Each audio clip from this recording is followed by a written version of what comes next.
I'm Brian McLaren. Thanks for being part of this quest for a new kind of Christianity.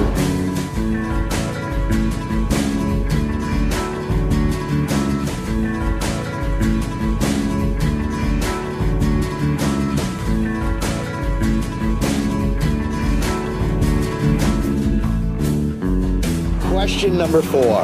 The Jesus question. Who is Jesus? Why is he important? Now you really go head to head with your critics on this one. Well, you know, I'm like you. I'm not a fighter, but this is an issue that I think is so important that I want to present people with a choice. It seems to me that a lot of my critics, what they've done is they've taken an interpretation of the Jesus of the second coming, and they have put that Jesus in the center. And then they've taken the Jesus of Matthew, Mark, Luke, and John, and they first sort of pushed him away from the table, they pushed him out of the room, and then they've locked the door. So you're really inviting us to return to the Jesus of the Gospels. I want to bring the Jesus of the Gospels back to the table and let him be the center.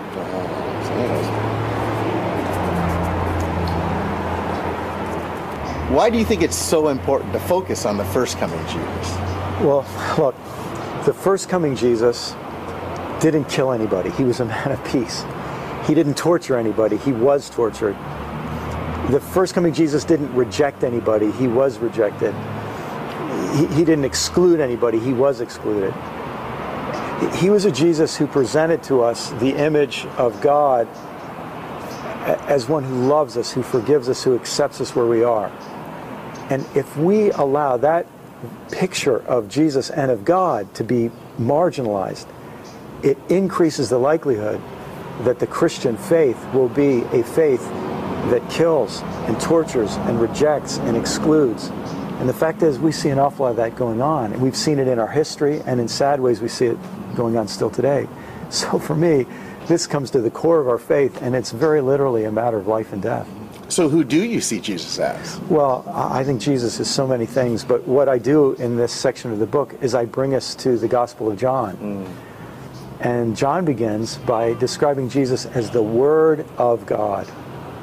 And I believe Jesus, in the truest and fullest sense, is the Word of God. He's the one who makes God known to us. And remember in the book of Genesis when it begins in the beginning God created, the Word of God creates. And I believe as the Word of God, Jesus is creating a new humanity, a new future for our lives and for the human race.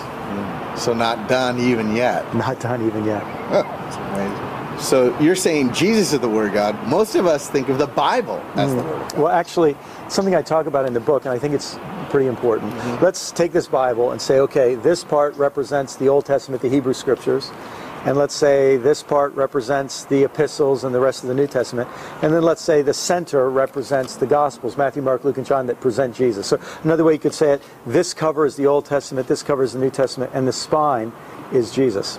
That gives us a couple different ways to read the Bible. And a lot of people have been taught to read the Bible flat. So the whole Bible is the same. It's like a constitution. A verse from the Old Testament, a verse from the Gospels, a verse from the book of Jude, they all have exactly the same value. Other people read the Bible like this.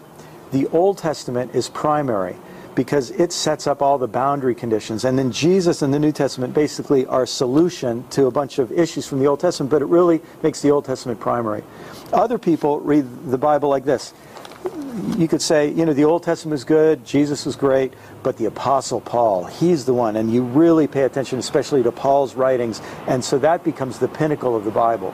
My proposal to say that Jesus is the Word of God is to say that we read the Bible like this.